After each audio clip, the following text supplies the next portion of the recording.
Hello বন্ধুরা, তোমাদের সবাইকে স্বাগত। বাংলায় একটি কথা আছে, ওস্তাদের মার শেষ রাতে। যুদ্ধ হোক কিংবা কোনো পরীক্ষা, সারা বছর তুমি যতই ভালো প্রস্তুতি নাও না কেন, শেষ মুহূর্তে যদি সঠিক প্ল্যান কাজে না লাগাতে পারো তাহলে কখনোই সাফল্য পাবে না।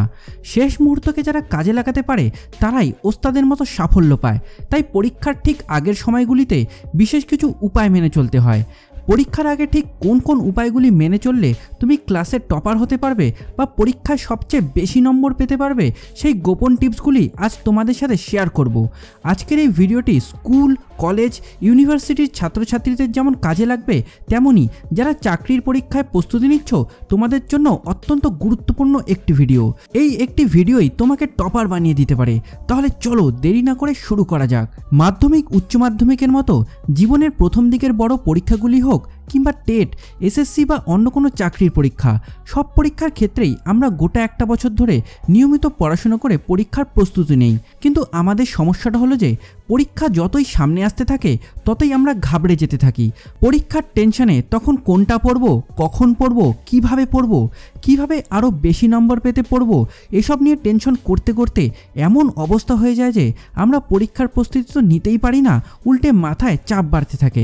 তাই প্রথমেই তোমাদের যে পয়েন্টটি তোমাকে মাথায় রাখতে হবে সেটা হলো 1 নম্বর, প্ল্যান রেডি করে নাও। সারা বছরের পড়াশোনা আর পরীক্ষার আগের পড়াশোনার মধ্যে কিন্তু দিনরাত তফাৎ রয়েছে। তুমি সারা বছর যেভাবে পরীক্ষার প্রস্তুতি নিচ্ছ সেভাবেই যদি পরীক্ষার ঠিক আগ মুহূর্তে প্রস্তুতি নাও তাহলে কিন্তু তুমি পিছিয়ে পড়বে। তাই পরীক্ষা যখন সামনে চলে আসবে তখন তোমাকে একটি প্রিপারেশন প্ল্যান তৈরি করে নিতে হবে।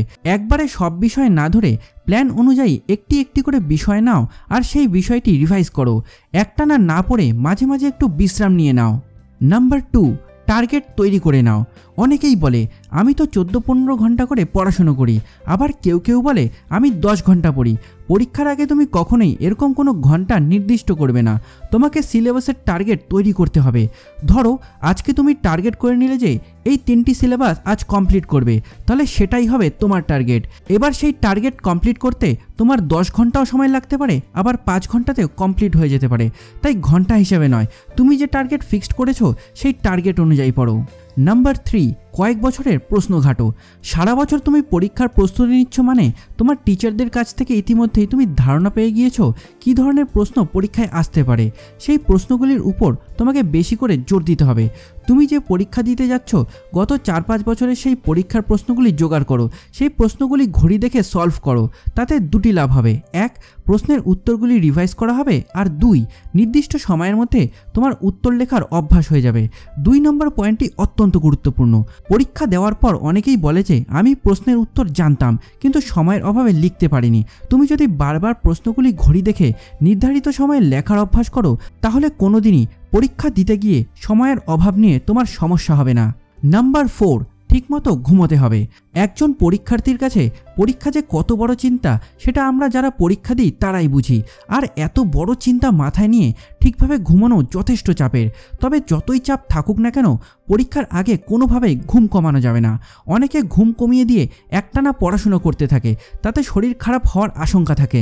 দেখা গেল ঘুম বাদ দিয়ে রাত জেগে পরীক্ষার প্রস্তুতি নিচ্ছ আর শেষ পর্যন্ত পরীক্ষার সময় তুমি অসুস্থ হয়ে পড়লে, তাহলে কিন্তু মারাত্মক বিপদ। তাই পরীক্ষার আগে তোমাকে নিয়মিত ঘুমোতেই হবে। অন্তত দিনে 6 থেকে 7 ঘন্টা ঘুম প্রয়োজন। অনেকেই রাত জেগে পড়াশুনো করে, রাতের নিস্তব্ধ পরিবেশে পড়াশোনা ভালো হয়, তারা দিনে ঘুমিয়ে নিতে পারো। নাম্বার 5, স্বাস্থ্যকর খাবার খেতে হবে। শরীর ভালো রাখার জন্য যেমন পর্যাপ্ত ঘুম প্রয়োজন তেমনই স্বাস্থ্যকর খাবারও অনেক প্রয়োজন।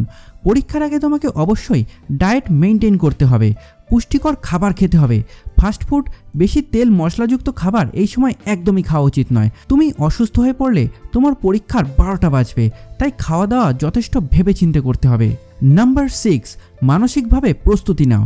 যে কোনো কাজ করতে গেলেই আমাদের আগে মানসিকভাবে তার প্রস্তুতি নিতে হয়। আমাদের মানসিক অবস্থার অনেকটাই নির্ভর করে চারপাশের পরিবেশের উপর। তাই পরীক্ষার আগের সময়গুলিতে তোমার মানসিক অবস্থা যাতে সবসময় ভালো থাকে সেদিকে নজর দাও। যে মানুষদের সাথে তোমার খুব একটা ভালো সম্পর্ক নেই, যে বিষয়গুলিতে তুমি বিরক্ত হও সেগুলি এই সময় এড়িয়ে চলো। আবার যে বিষয়গুলি তোমার পছন্দের সেগুলি এই সময় বেশি বেশি করে করো, তাতে দেখবে তুমি মানসিকভাবে চাঙ্গা থাকছো। হয়তো তোমার অরিজিৎ সিংয়ের গান খুব পছন্দের, তাহলে পড়ার ফাঁকে যখন তুমি বিশ্রাম নিচ্ছ তখন তুমি 2-1টা অরিজিৎ সিংয়ের গান শুনে নিতে পারো। তুমি মানসিকভাবে চাঙ্গা থাকলে তোমার পরীক্ষার প্রস্তুতিও খুব ভালোভাবে নিতে পারবে। পরীক্ষার আগে এই 6টি পয়েন্ট যদি তুমি মেনে চলো তাহলে আমি নিজে তোমাদের গ্যারান্টি দিচ্ছি পরীক্ষায় তুমি সাফল্য পাবেই পাবে। চলো তোমাদের জন্য আরও একবার বলে দিচ্ছি পরীক্ষার আগে কোন কোন বিষয়গুলি তোমাকে মাথায় রাখতে হবে। প্রথমত, প্ল্যান রেডি করে নাও। একবারে সব বিষয় না ধরে প্ল্যান অনুযায়ী একটি একটি করে বিষয় নাও আর সেই বিষয়টি রিভাইজ দাও। দ্বিতীয়ত, পড়ার একটি নির্দিষ্ট টার্গেট তৈরি করো। কত ঘন্টা পড়লে সেটা না দেখে বরং তোমার সিলেবাসের টার্গেট কমপ্লিট না হওয়া পর্যন্ত পড়ো। তৃতীয়ত, শেষ কয়েক বছরের প্রশ্নপত্র নিয়ে সেগুলি ঘড়ি দেখে সলভ করো, তাতে উত্তরগুলি রিভাইজ করা হবে, পাশাপাশি নির্দিষ্ট সময়ের মধ্যে তোমার উত্তর লেখার অভ্যাস হয়ে যাবে। চতুর্থত, ঠিকমতো ঘুমোতে হবে। ঘুম কমিয়ে দিয়ে পড়াশোনা করলে শরীর খারাপ হওয়ার আশঙ্কা থাকে, তাই পরীক্ষার আগে তোমাকে নিয়মিত ঘুমোতে হবে। অন্তত দিনে 6 থেকে 7 ঘন্টা ঘুম প্রয়োজন। পঞ্চমত, স্বাস্থ্যকর খাবার খেতে হবে। শরীর ভালো রাখার জন্য স্বাস্থ্যকর খাবার খেতে হবে। ফাস্টফুড, বেশি তেল মশলাযুক্ত খাবার এই সময় একদমই খাওয়া উচিত নয়। ষষ্ঠ তথা শেষ পয়েন্ট, মানসিকভাবে প্রস্তুতি নাও। পরীক্ষার আগের সময়গুলিতে তোমার মানসিক অবস্থা যাতে সবসময় ভালো থাকে সেদিকে নজর দাও। মানসিকভাবে চাঙ্গা থাকলে পরীক্ষার প্রস্তুতি ভালো নিতে পারবে। এই ছিল আজকের ভিডিওটিতে বলা টিপসগুলির মধ্যে তুমি ইতিমধ্যেই কোন কোন টিপসগুলি মেনে চলো তা কমেন্ট করে জানিয়ে দাও। ভালো লাগলে অবশ্যই একটি লাইক আর বন্ধুদের সাথে বেশি বেশি করে শেয়ার করে দাও। যে সমস্ত অভিভাবকরা এই ভিডিওটি দেখছেন তাদের বলবো আপনারা পরীক্ষার্থীদের সাথে এই ভিডিওটি শেয়ার করে তাদের পরীক্ষার প্রস্তুতি নিতে সহযোগিতা করুন। খুব শীঘ্রই আরও ভিডিও নিয়ে হাজির হচ্ছি আমরা। Thank you for watching.